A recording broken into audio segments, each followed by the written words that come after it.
Good afternoon, everyone. You are looking live at the Alliant Energy Center grounds, the home of this week's CrossFit Games. Welcome to Live at 4. We are on location, and we are in the beer garden here. Of course. Of course we are. This is where fans and family and friends can come here, CrossFit Games, and actually meet some of the athletes and have a refreshment and get a little break from the heat. Yeah, this is the biggest fitness competition in the world, but it's a real festival environment. There's great food, you can do shopping, there's a lot of vendors here, there's a lot of stuff for the kids. So there's a lot going on, and we are on the CBSSports.com set. Are we fancy? I know, this is pretty cool, isn't it? This is where you can watch wall-to-wall coverage of the CrossFit Games online. And later this hour, we're going to meet two of the commentators of the coverage who are both former CrossFit athletes themselves. And we're going to meet some of the athletes that are competing here. Plus, we're going to find out the local impact these games have on Madison and Dane County and the surrounding area. It's huge. It's huge and it's amazing. It's all about the athletes. Sunday night, one man and one woman will be crowned fittest on earth. There you have it. Yeah. Let's take a look outside. It's a break in the weather today for the athletes outside. Not a lot going on here today, but it's going to heat up this weekend. That's right. Today is the Masters and the teenage competition. Right. Nothing going on in the field right now, but the weather works for today. Games heating up. And Chris Reese is joining us here on the Alliant Energy grounds with a look at our forecast. Hi, Chris.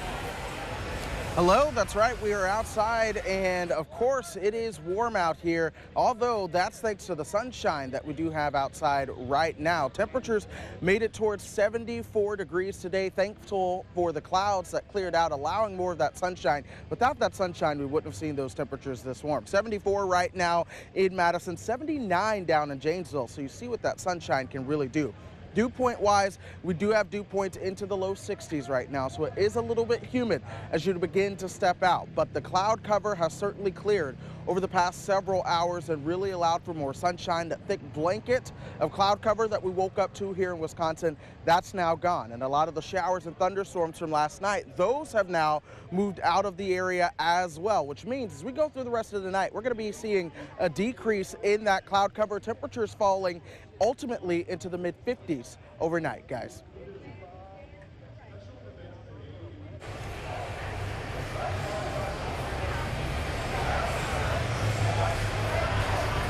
All right, Chris, thank you. All right, thank you, Chris. Let's head back to the newsroom now for a check of the other stories making news today. Charlotte Deleste has the top stories. Hi, Charlotte. Hi, Susan and Mark. Well, police in Beloit are still searching for a man linked to shooting two people yesterday, and those two victims remain in the hospital today. Rock County reporter Adam Duxter joins us in the news center with the latest. Well, today police released the identity of the man they've been searching for, 20-year-old D'Angelo Thomas. Thomas is the man police suspect opened fire on a man and child in Beloit around 4 p.m. yesterday. Police say that Thomas was in an altercation with the 15-year-old boy when a 41-year-old man stepped in. That's when police say Thomas shot at them both, hitting the man in the abdomen and the boy in the legs. Beloit police say communication is critical to find Thomas. Not only is it communication between departments, but it's communication within the community. That's one reason why we feel it's important to let the community know what's going on, that the community is safe, that it was an isolated incident, and how we collaborate with other agencies that were actively looking for Mr. Thomas. Thomas knew both the people he suspected of shooting at. As for the victims, well, we have an update on them as well. The 41-year-old man is currently in critical condition but stable. The 15-year-old boy is also considered stable at this time. Adam Duxter reporting. Adam, thank you. Fitchburg police are also investigating a shooting. They were called out to Pike Drive last night. Police say several people entered a man's apartment and attacked him. He was shot during that fight. Officers are still looking for the shooter. The Humane Society of Southern Wisconsin is cleaning up following a break-in. Someone broke into the Janesville facility sometime last night. Employees say no pets were hurt, but they'll need to order a new front door and do some other repairs. If you want to help cover some of the repair costs, you can send or drop off a donation at the shelter. Police are investigating. Concern is growing about Russia meddling in the upcoming midterms. And today, top U.S. intelligence and homeland security officials are trying to assure lawmakers and voters that President Trump will not tolerate election interference. Intelligence chiefs say they are not seeing attacks on things like voting machines. Instead, Russians are focused on manipulating social media to divide Americans. It's pervasive, it is ongoing with the intent to achieve their intent, and that is drive a wedge and undermine our democratic values. This is a threat we need to take extremely seriously and to tackle and respond to with fierce determination and focus. The intelligence chiefs say President Trump has made election security a top priority, but critics say he's undermining those efforts by attacking the current Russian meddling investigation. The White House insists President Trump is not calling Russian interference in the 2016 presidential election a hoax, but he is calling accusations that his campaign colluded with Russia a hoax. Americans on board the plane in Mexico that crashed are talking about what happened. 103 people survived the crash, including Dorelia Rivera and her 14-year-old daughter, Kayla. Last night, they returned home to Chicago, embracing family members they thought they'd never see again. We didn't think we were going to make it. I honestly have no idea how anyone survived, not one person.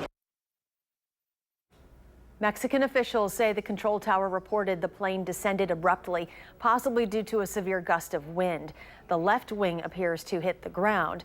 The plane came to a stop more than 300 yards away from the runway after losing its engines.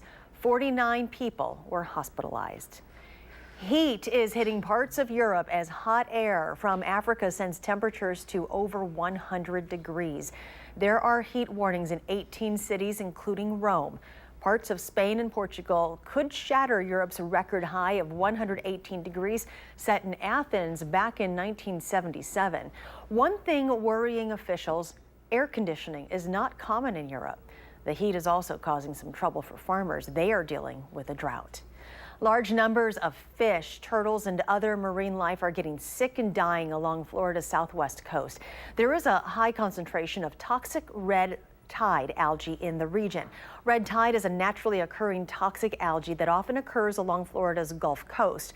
Higher than normal concentrations are called blooms, and the toxins in them can kill fish, crabs, and other marine life. Florida Fish and Wildlife officials say controlling the red tide is complicated. The harmful effects are caused by toxins that are released when the organism dies, so killing the algae would actually produce even more toxins in the water. Well, your next drive past Rockford won't be the same. The iconic clock tower that was part of the Clock Tower Resort in Rockford was torn down today. The resort closed in November of 2016. In April of last year, building code officials condemned the resort, calling it an unsafe environment. Apple made Wall Street history today when it became the first publicly traded U.S. corporation to reach a market value of $1 trillion. Here's a look at how the day played out on Wall Street. Program here on News 3. We have volunteers who graciously donate their time and some specific skill sets to mediate on your behalf with a company that just isn't giving you the time of day. Normally, you can give us a call during lunch hours on Mondays, Wednesdays, and Fridays, but today we're opening the phone lines to take calls between 5 and 7 o'clock. This is a special opportunity for you to get some of your consumer questions answered during our Call for Action evening hours. The phone lines are opening in just about 45 minutes, and our Leah Lynchide joins us with a preview of what our Call for Action volunteers can help you with. Leah? Hi there, Charlotte. Yeah, like you just said, you might be familiar with our Call for Action program here at News 3. They are here a little late tonight, as am I. You can normally catch them during the lunch hours, Mondays, Wednesdays, and Fridays. But we've got a couple of them, more coming tonight from 5 until 7. You're going to be able to call them with any of your consumer questions with that number on your screen right there, 608-270-2833. Now, what kind of stories can we help you with? Well, here's a recent success story of ours. This right here is Michael Pochner. Like lots of us, he pays his cell phone bill online, but he made a little mistake with a decimal point, moving it 2 spaces in the wrong direction to make his monthly payment $9,000 instead of $90,000. Michael called his cell phone company for a month or more straight with no straight answer. Every time I called, I got a different story from a guy.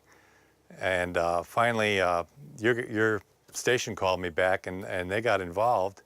And the next day, I got a call from some of their executives, 2 different calls, and they were a little concerned because I had got the media involved.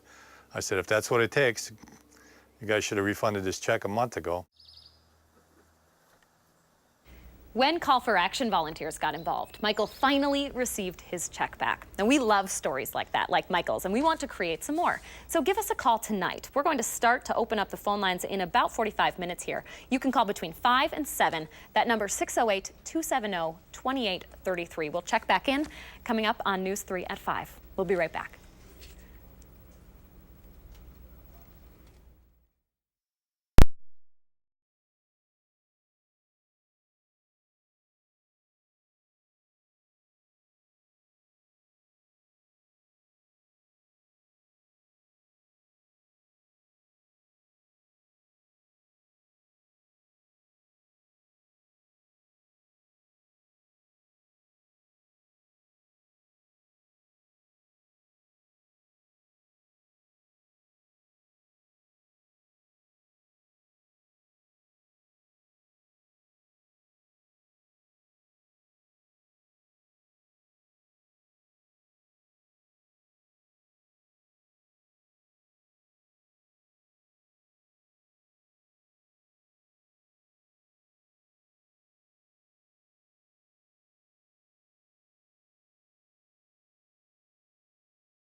Well, the Reebok CrossFit Games are bringing the world of CrossFit to Madison this week. Literally, 32 countries are represented by the athletes this week, and over the next 4 days, 70,000 people will be here at the CrossFit Games at the Alliant Energy Center. It's a very big deal for Madison. The Madison Convention and Visitors Bureau estimates that the games will have an impact of about $7.2 million in Dane County.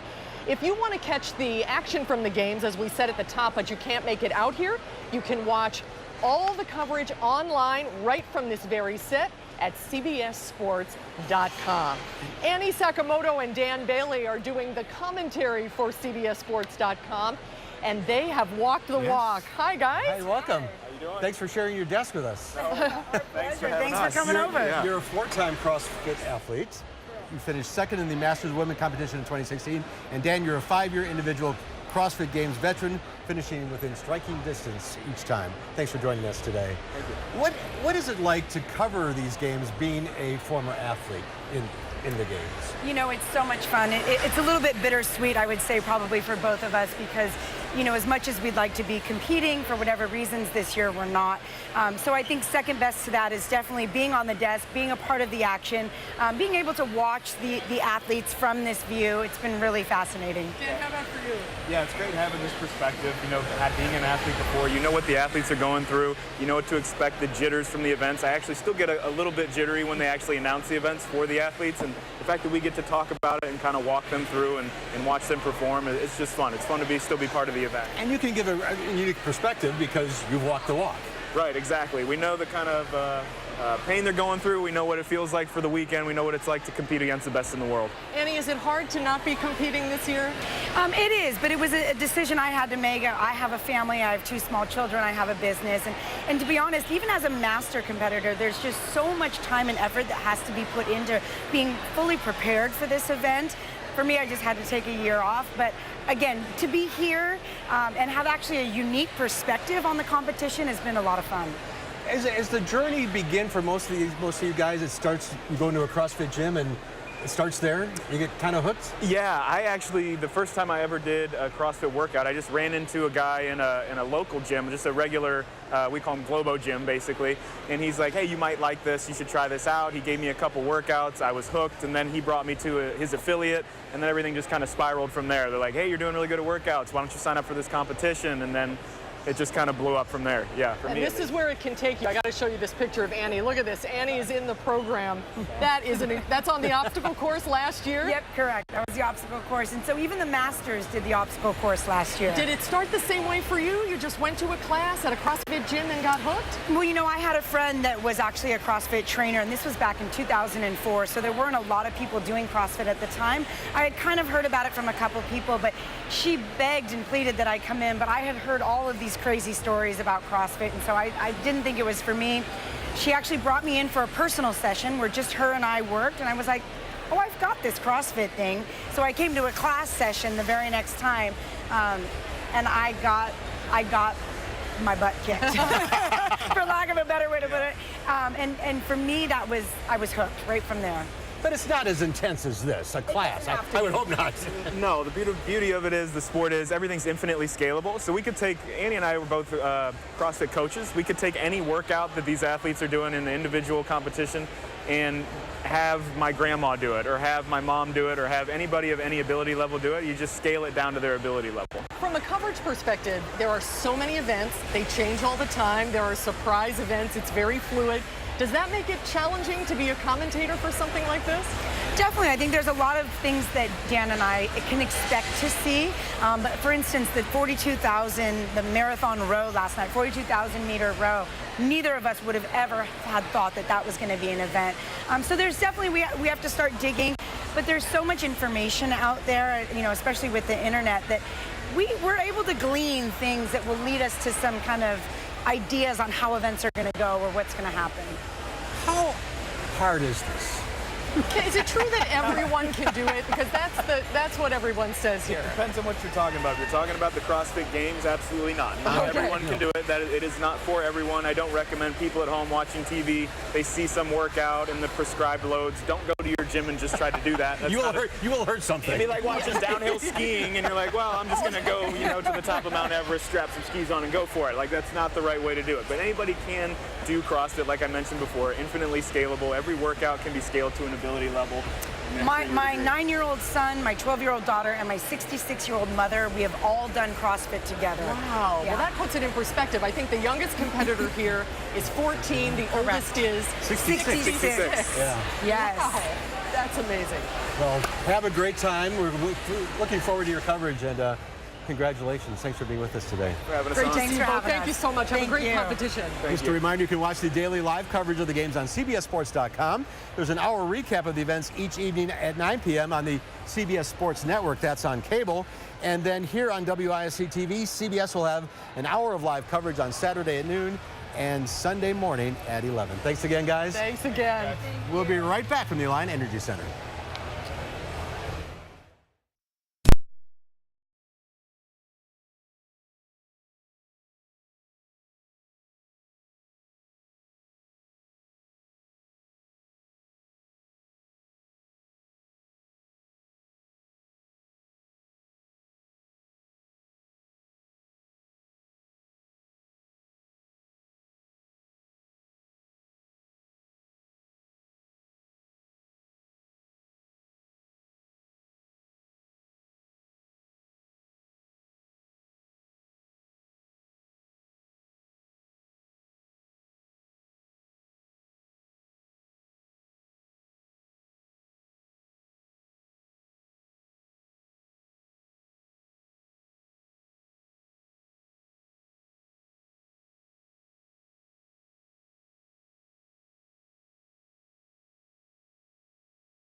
Take a look at this.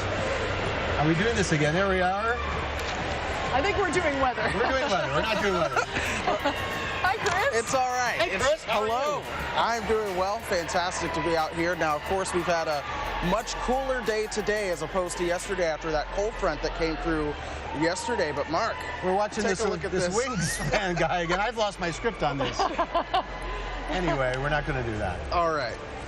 Let's take a look at weather. Let's go to weather. Like I mentioned, it's been a much cooler day than we've seen yesterday. Temperatures today a whole lot colder. We had a lot of that cloud cover around earlier today, and we really did enjoy that cloud cover. But temperatures across the upper Midwest substantially colder than they were just 24 hours ago. Here in Madison, we're looking at about a 7-degree temperature difference, but you've seen some places that were 10 to 20 degrees cooler today than they were this time yesterday. So we really did enjoy that cold front. Temperatures right now remain in the low 70s for us, 74 here in Madison. As you work your way to the north, that's where temperatures are in the 60s. But we've had this breeze that's been out of the north and west just about all day long. It's that northwesterly breeze that we've really been able to appreciate some of those cooler days. Now, nonetheless, we did get some decent rain overnight with that cold front, about 0.18 of an inch of rain, and that actually puts us above average by 0.05 of an inch for the month of August. So we're off to a surplus after coming off of a drier than normal July. We'll see just how long that does last. The rain that was around here now well to our south and east, pushing towards the eastern side of Lake Michigan as of now. We bring that on closer to home, and of course, we don't really have that much in the way of any shower or thunderstorm activity right here in the Madison area, so that is good news. But that cloud cover continues to decrease as we go into the afternoon and evening. We've really watched that cloud cover decrease over the past couple hours, but now that the sun is out, it is still a little humid out there. We have dew points that are still in the lower 60s, that drier air back to our north and west. But that's eventually going to help us clear out that cloud cover overnight. We'll watch our temperatures eventually falling into the 60s and the 50s by the middle of the night. Through your Friday, that cloud cover will come to clear, so we'll see more sunshine as we get you into Friday afternoon. It's just going to take us a minute to get to that sunshine. Temperatures then will be into the upper 70s for your Friday. Then our pattern changes up as we go into the weekend. This cold front pushing on through here, that's going to allow high pressure to dominate our weather for Friday. But eventually that slides to the south and east with the warm front sliding through Friday night and into Saturday. And guess what's back? The heat is on. And I'm not just talking about this CrossFit competition. You're really going to feel those warmer temperatures into the weekend. We are going up on a roller coaster towards 90 degrees by Saturday. That's actually an alert day for the heat and the humidity once again.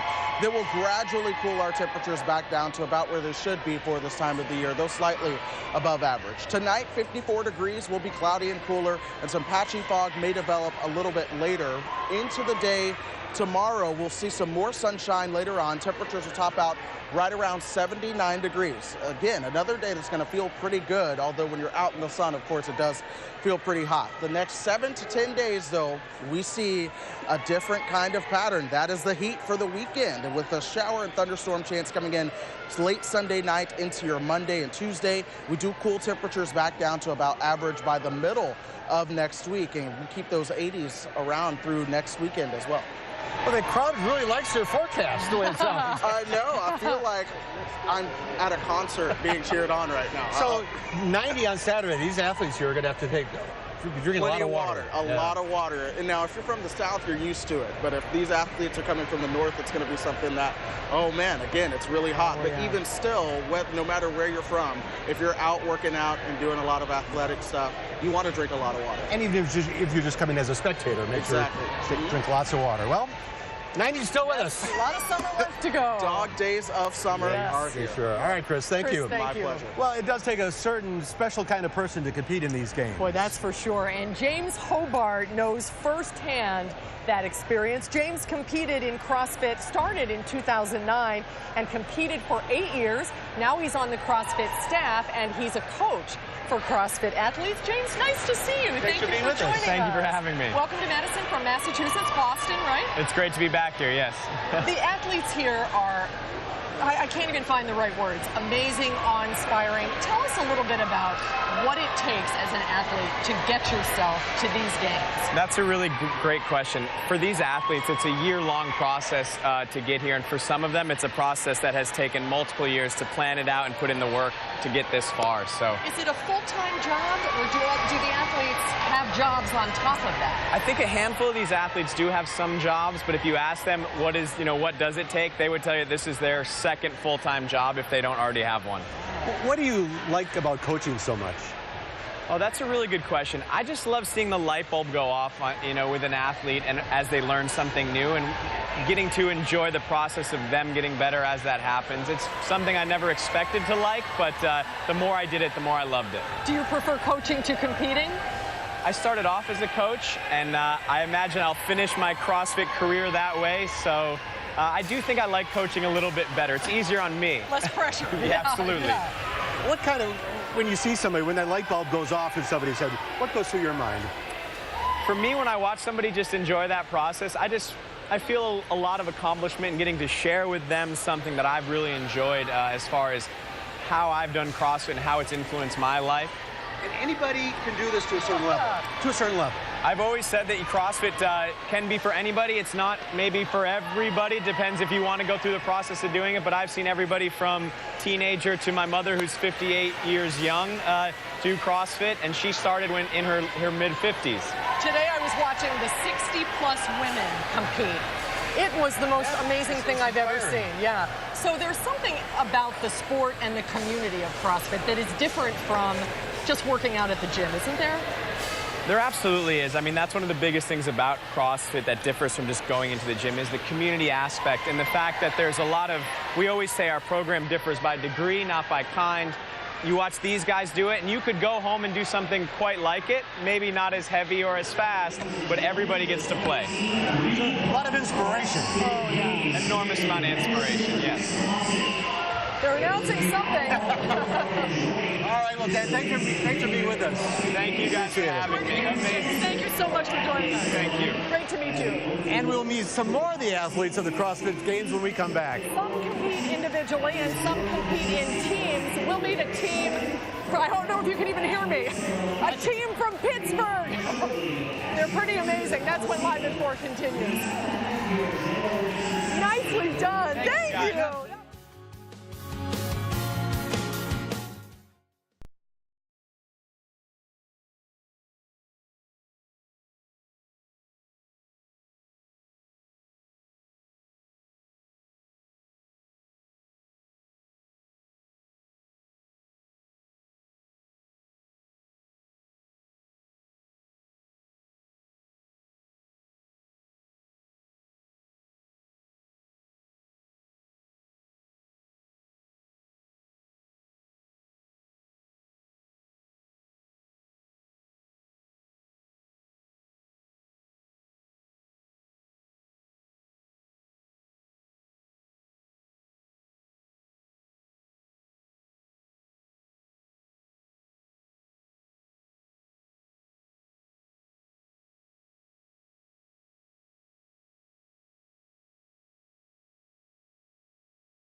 Welcome back. We're on location at the CrossFit Games at the Alliant Energy Center. How hard is it for an athlete to get here? Yeah, you feel pretty fit? You think you're fit? No. Isn't this a reality check? I'm out of breath walking up the stairs to get here. Over 413,000 athletes started this journey to the CrossFit Games in an event called The Open. Each week for 5 weeks, CrossFit sends out a workout online to athletes around the world. They have to do it with a coach and document the whole thing. Right, they have to either do it in front of a judge or have it videotaped. So this will put it in perspective for you. From that pool, 560 athletes earned a spot here in Madison at the CrossFit Games. 413,000 down to 560. They are the top 1% of athletes in the world. There are also 30 teams competing in a team competition here. And I met one of the teams earlier, a group from Pittsburgh, who are hoping to leave at the end of this weekend being named Fittest on Earth. We're competing at the 2018 Reebok CrossFit Games. And you're in the team competition. Tell me about that. Yes, so this is our coach, Amy, and then this is one of my teammates, Maria. And we have 2 other males on our team, so a team consists of 2 females and 2 males from your local gym. Have you competed yet today? Yes, we had 1 event so far. And how did it go? Good, we finished right in the middle of the pack. What did you think of the surprise events that they announced, like the marathon row yesterday? Well, we're just happy that we don't have to do it. Oh, the team doesn't have to do it? The team does not have to do it, so we said, oh, well, that's nice. So how are the rules different for the team competition? Team does different workouts than the individuals do, and we have 4 people compared to 1 person. Okay. Tell me what it takes, or what it's taken over the last year for you to get yourself here. Me personally, it's taken a lot of, it's kind of hard to explain. It's a lot of dedication. You have to really dedicate a ton of time, give up a lot of personal things, such as if you want to go out at night, you can't really do that because she has us training at 6 in the morning on the weekends, because we have a lot of competitive people at our gym that like to go hard every weekend, and that's the time we can get going. So it takes a lot of dedication and perseverance to just keep pushing. But why do you do this? Why do you put yourself through this? Because I couldn't imagine living any other type of lifestyle. Why is that? What is it about it that's so special? It's something new every day. I love the community. I love the family I have over at Raw Training in Pittsburgh. And the feeling of achieving something that I didn't think I could every single day is a lot of fun. And I'm not going to lie, I love the way it makes me look. Yeah. What do I have to do to get those arms is what I really want to know. Have a coach like Amy. Amy, what is it like to coach a team at an event like this? To me, it is so rewarding. We work hard together, we get along great inside the gym, and to see, I'm so proud of these guys, to see it all come together is just something I'm very grateful for year after year. Are you a CrossFit athlete yourself? Well, I would say I'm a master's athlete at this time.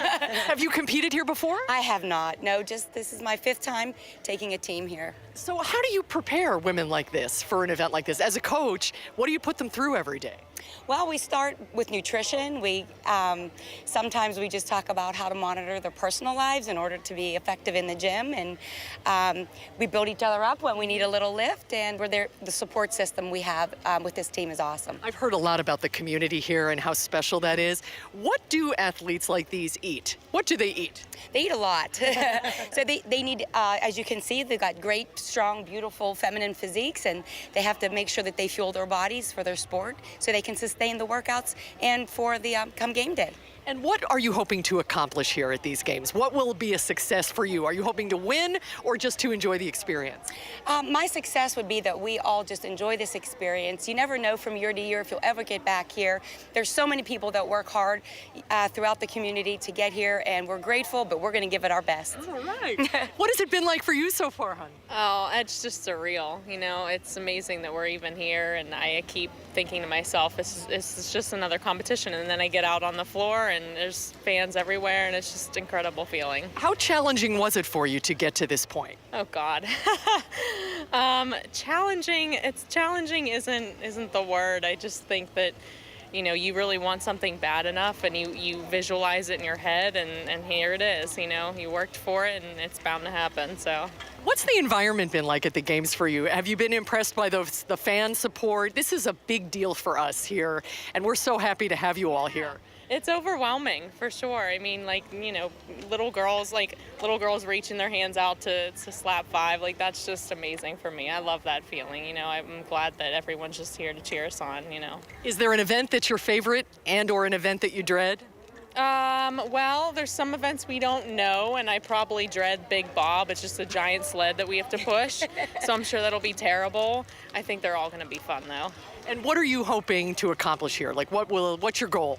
Just knowing we did our best, you know, and hopefully let our best, you know, kind of gets us to where we want to be, and that we did good enough for us, you know. Do you have a team name? Raw Training. Raw Training. Raw Training is your gym? Yes. Yeah. Best of luck to all of you. Enjoy the competition, and thank you so much for being so generous with your time. Thank you. Thank you very much. We should start a team. News 3 Raw. Raw Training. Raw 3. They were so nice. They were on their way to get a cup of coffee. They had just competed in an event, and they were terrific to share the experience with us. Men and women. Each team is 2 men and 2 women. It's one of the most exciting events here. And Team Raw Training out of Pittsburgh, I just checked the standings. They're in the middle of the pack. They're 16th right now out of 30. So good luck, girls. 3,700 competitors tried out from Wisconsin alone. Only one made it. He's Jeb Simmons from Fort Atkinson. He's in the Masters competition for ages 40 to 44. And there's some big money to be made here, too. That's right. For the top individuals, male and female, it's $300,000 first place. And then the teams, the first place is $100,000 for the team, 60 for second, 30 for third, and 20 for fourth. The overall purse is $2 million. Yeah.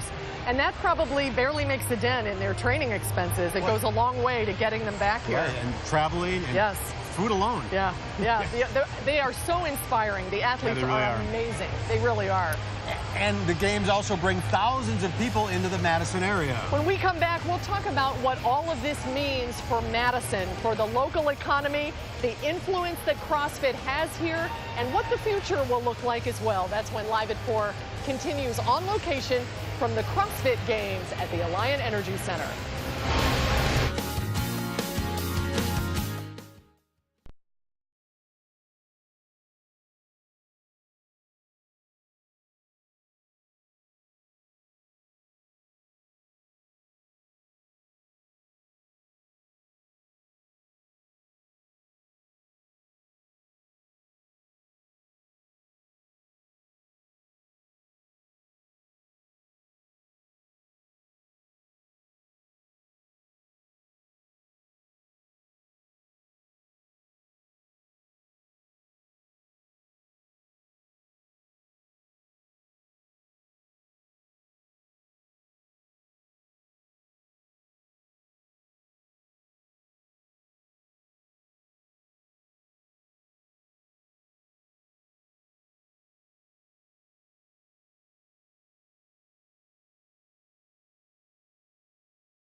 After spending 7 years in Los Angeles, the CrossFit Games have found their home in Madison. Madison will host the games for the next 4 years until 2021. And Jamie Patrick is the Vice President of the Madison Area Sports Commission. Thanks for being with us today. Good to see you again. Thank you. Year 2, how does this feel different?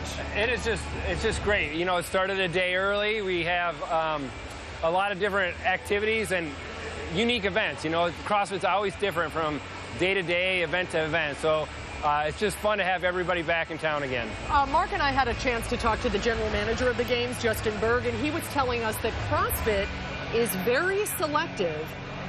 So it's a big deal for us to have the games here, isn't it? It's huge. I think Madison's just starting to realize what a gem that we have.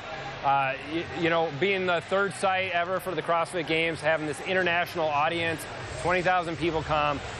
We have so many great festivals in Madison, and this is like the kind of closing summer out. Yeah, and this is a big money for area restaurants and hotels and businesses. Absolutely. It was an off day for a lot of athletes, so they were around town. It's $12 million in economic impact to Dane County, and you just can't beat that. Yeah. You just can't beat that, and how it's like keeping our restaurants going and improving lives. And raising the profile of the fitness community here, too. Absolutely. That's a big part of it. Absolutely. We've always been an active community. From the plowing the bike paths in the winter, people, any time of year you go, people are amazed, and this fits right in with that ethos. Well, and there will be something very meaningful happening tomorrow, honoring the first responders of the explosion in Sun Prairie. What is that? Absolutely. So that's part of Military Appreciation Day.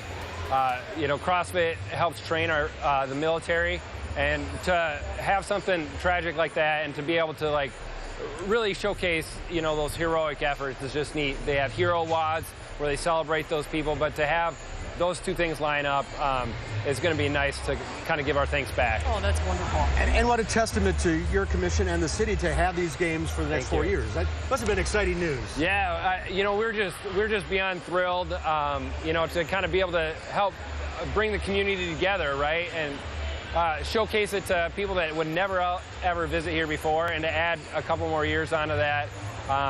You know, just mark your calendar down. Don't take your vacation this week. Come to the CrossFit Games. Or take vacation and come here. Yeah, right, exactly. So, you get inspired? You get the bug to do this? How can you not? Oh, how can you not? Even if you do something small, like, you know, just do what you can. So just start out somewhere. Just go to a CrossFit gym. We got to start. So, and between last year and this year, what kind of feedback did you get from the community, from the world? Overwhelmingly positive. You know, a lot of people don't know anything about Madison, and so to come here and say, wow, you have such a great city, I've heard that a lot. You know, check out the lakes. You know, the Capitol said they've had more tours than anywhere else in the world. The grocery stores are busy. As they said, it's Christmas in July because people are eating, you know, healthy, and, you know, it's just kind of showing people a way to, you know, experience the city in different ways. Keep growing year after year. Jamie, thanks for being with us today. Great to see you. Congratulations. Thank you for having me. Enjoy your time here. And we'll be right back.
Chris is getting a workout in here. Yeah, Gary's back at the station clicking this for me, so I'm working out my clicker finger. I gotta feel like I'm doing something out here. Enjoy today. It's gonna heat up. That's right. You know what? Our radar got a little bit of a workout tracking some storms last night, but we have cleared that rain on out of here tonight, 54 degrees, and some patchy fog may develop as we get you towards tomorrow morning. So do at least be on the lookout for that. Now tomorrow's gonna be another beautiful day, 79 degrees. Then we heat things on up. It's gonna be spicy, downright spicy. On Saturday, right around 90 degrees, we do have an alert day for that day, but then our temperatures do moderate to about average for this time of the year.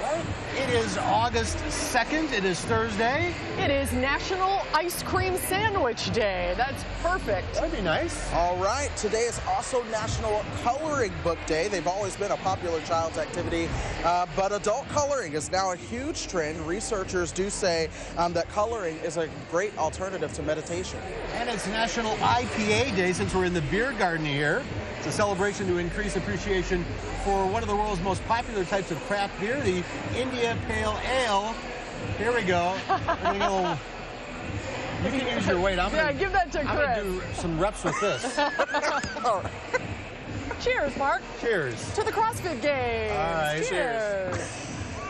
All right, on the next Live at 4, we go backstage with Michael Bruno for the Oregon Straw Hat Players production of Hello, Dolly. And we'll have the top animal stories of the week. If it's Friday, that means it's Lola's Lowdown. That's coming up tomorrow on Live at 4. And we'll be right